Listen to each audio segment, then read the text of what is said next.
World, there are millions of people who are awakening to the understanding that this current health crisis, this so-called pandemic, is a Trojan horse which has been used to introduce a new era for humanity. The Great Reset, the Fourth Industrial Revolution, Building Back Better, whatever catchy, chirpy name the bankers and billionaires are calling it, it's not good for you and me, for the ordinary people. Relationships between individuals, families, communities, governments and nations will change fundamentally. They're coming for you, your family, your job, your savings, your home, your pension, your culture, your traditions, your freedom, your very way of life.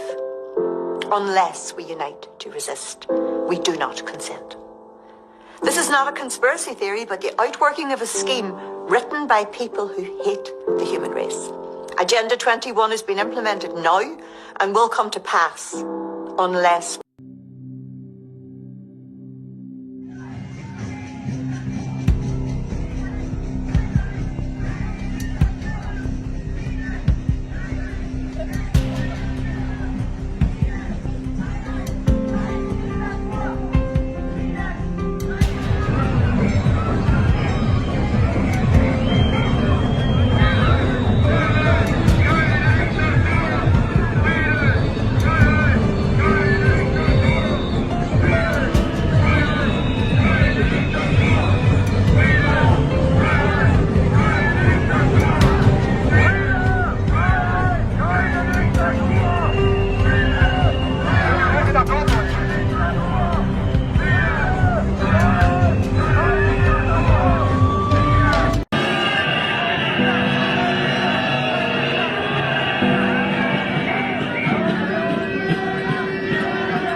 getting packages of the gene that encodes the hand, and they're putting it in your muscle. Not one, a billion packages, okay? That goes into the muscle. It goes into your lymph, but it goes also into your bloodstream. And this has never been told to you guys. You are getting a viral gene into your bloodstream and it's going to circulate. Now, your bloodstream is a closed system of tunnels, okay? Pipes. And once in there, in the blood, that package or those packages, millions and millions of those packages of the gene will never get out again because they're trapped, okay? Whoa!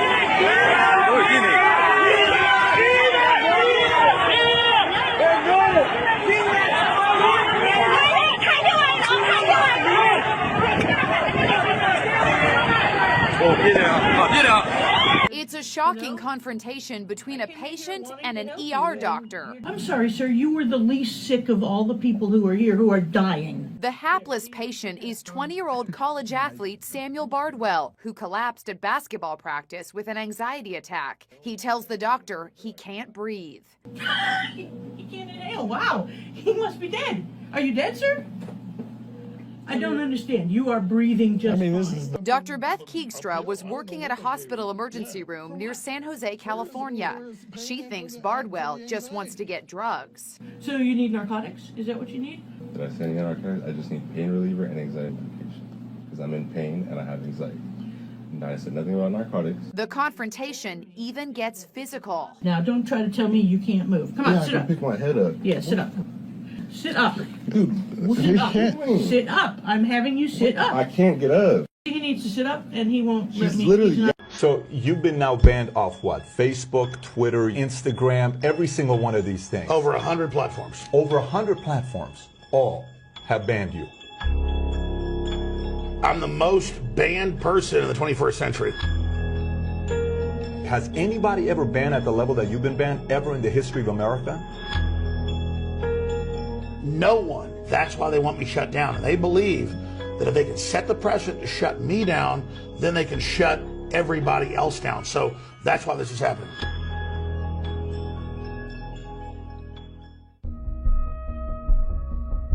What they're doing to everybody is wrong, is election meddling, and is censorship, and is corporate racketeering. Yeah. But I'm saying I'm at the top of the food chain.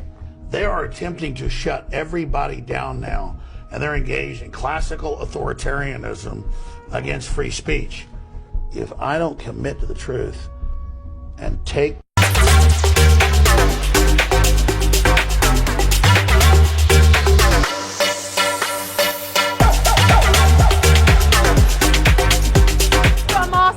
but you don't have to wear it. We don't need a mask. We're going to go right there. I have literally spent about 3 weeks preparing for this outfit. Oh, so long. This is the best day of my life. The customer journey is you've got to get your ticket, then you've got to get your lateral flow test, then your lateral flow test has got to be obviously negative, and then your ticket, from that, your ticket is validated. So what is it like being back out? It's amazing, but weird. I felt like I had that fuzzy feeling in my belly this morning. There's nothing like going to a rave and just chatting heads you don't know. You make so many mates in there. Yeah. It's just class. It's like a little holiday, to say the least. It's like a little holiday going in. I'm just hoping this goes well, but I'm sure it will because everyone's been tested, so I don't see why not. A little bit overwhelming because obviously we haven't been around this many people in so long. Yeah. And it's weird to get back into it. Yeah. But I'm excited, a bit nervous, but I'm excited. Yeah, just doesn't really feel real. I just wonder if it's going to be like this from now on. We have been waiting for a night out for so long, haven't we? Yeah, true. We've had about a week to whip up an outfit. See you in a bit. Nice one. See you in a bit.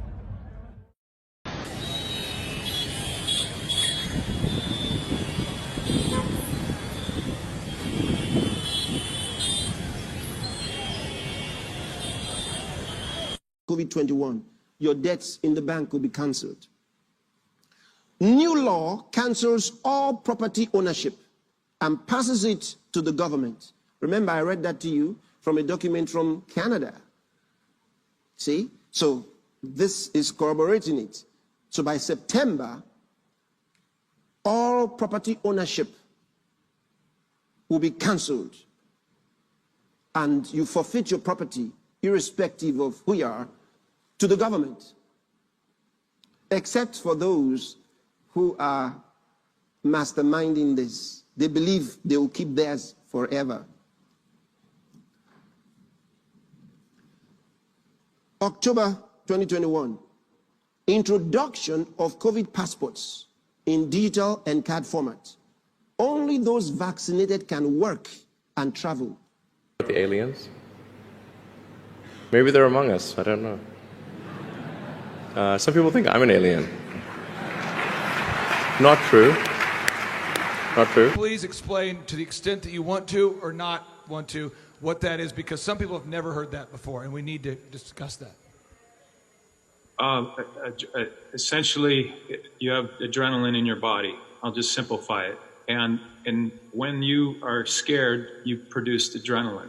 If you're an athlete, you get in the fourth quarter, you have adrenaline that comes out of you. If a child knows he's going to die, his body will secrete this adrenaline, and they have a lot of terms that they use that he takes me through. But it's the worst horror I've ever seen, is screaming alone, even if I never, ever saw it. It's beyond, and these people that do it, there'll be no mercy for them.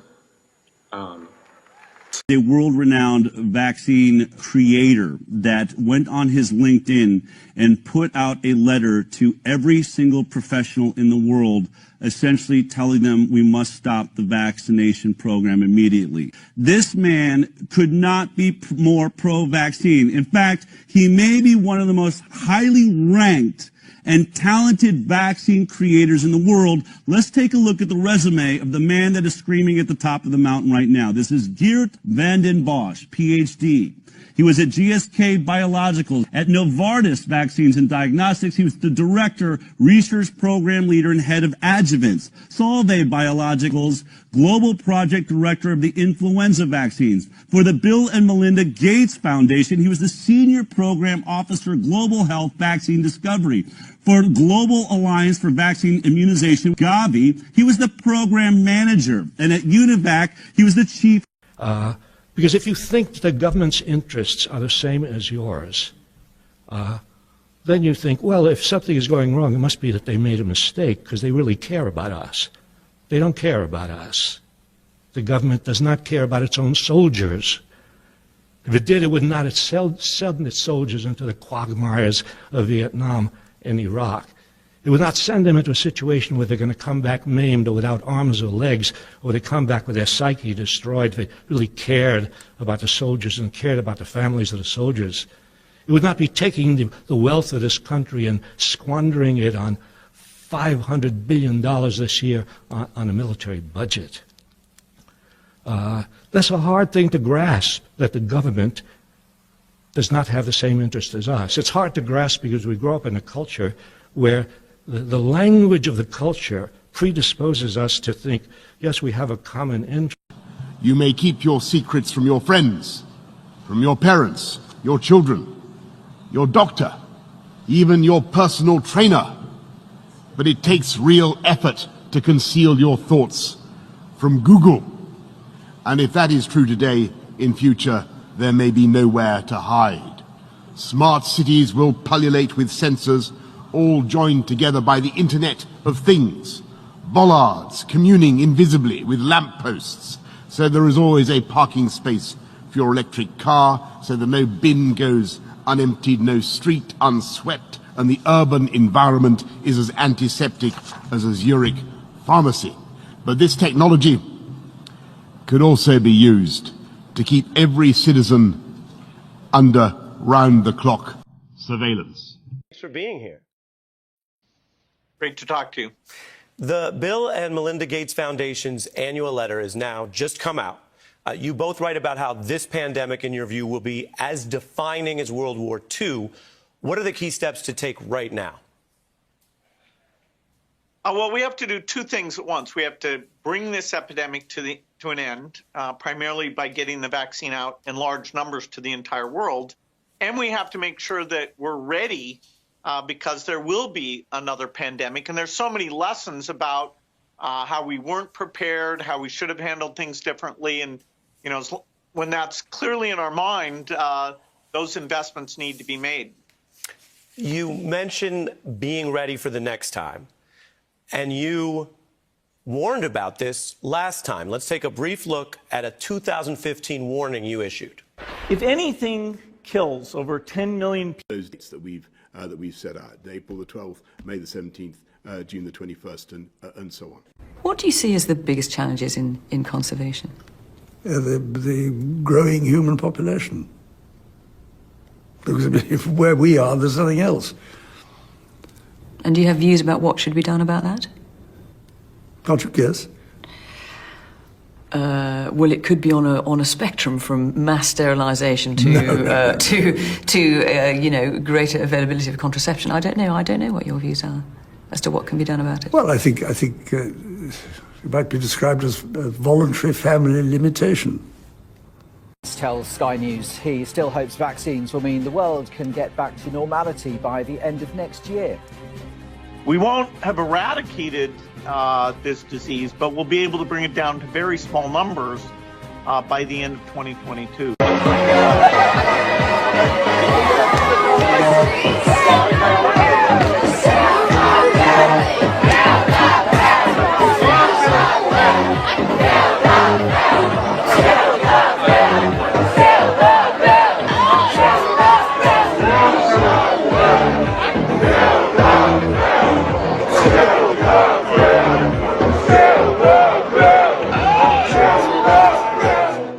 Are you afraid of dying? No, not at all. Do you think you go somewhere? No. The one thing I can't understand, I can't grasp my mind around, I feel when you die, there's just nothing. It's like when you're asleep and you're not dreaming. But I can't imagine nothingness lasting forever. That's the thing that I cannot get. I can't grasp. To not exist forever. Social idea that could end up being the law. No jab, no job, with some businesses considering making the COVID-19 vaccine mandatory.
Thousands of protesters, a march that spanned almost the entire length of the capital's main shopping street.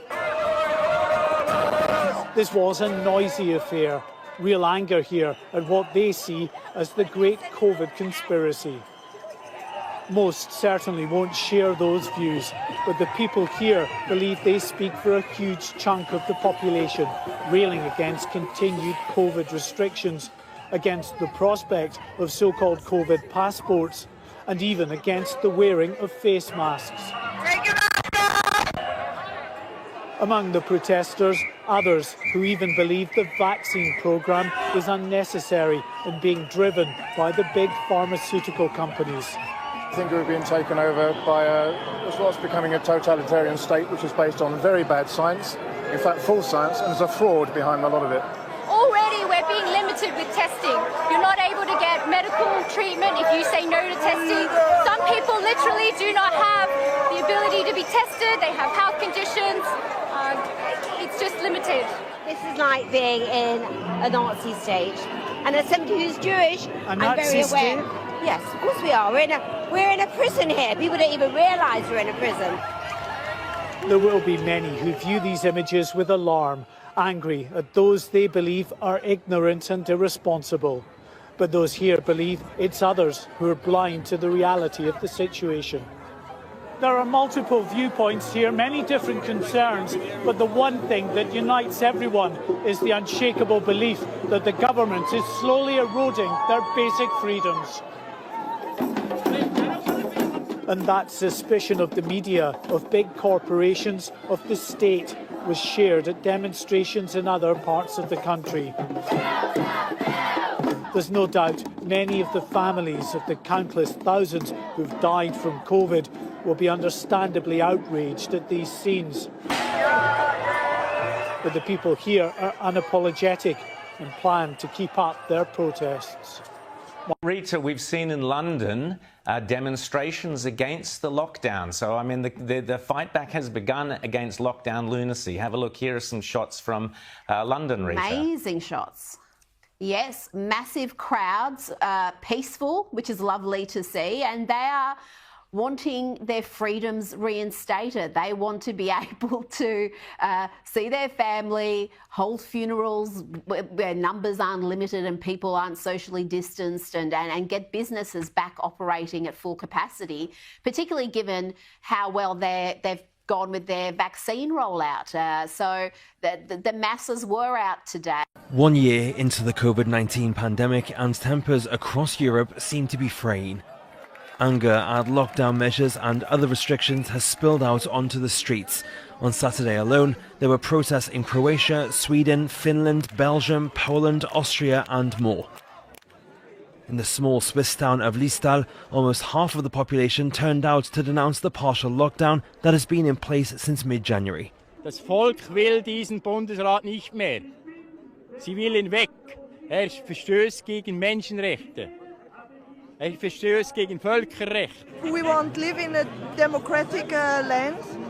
We want our children be free and safe, not with the vaccine. Definitely not with the vaccine. And we are not here for experimental issues. Faced with rising infection rates, Germany has hinted it may reverse recent relaxations in restrictions. That didn't go over well with the over 20,000 protesters marching through the streets of the town of Kassel, where clashes broke out with police and multiple arrests were made. But the largest protests were seen in London. Despite the UK having the best vaccination rate in Europe and a roadmap out of the pandemic, thousands vented their anger at Boris Johnson's lockdown, which has been in place since just after Christmas, resulting in clashes with police. Under current lockdown regulations, mass gatherings across Britain are not allowed.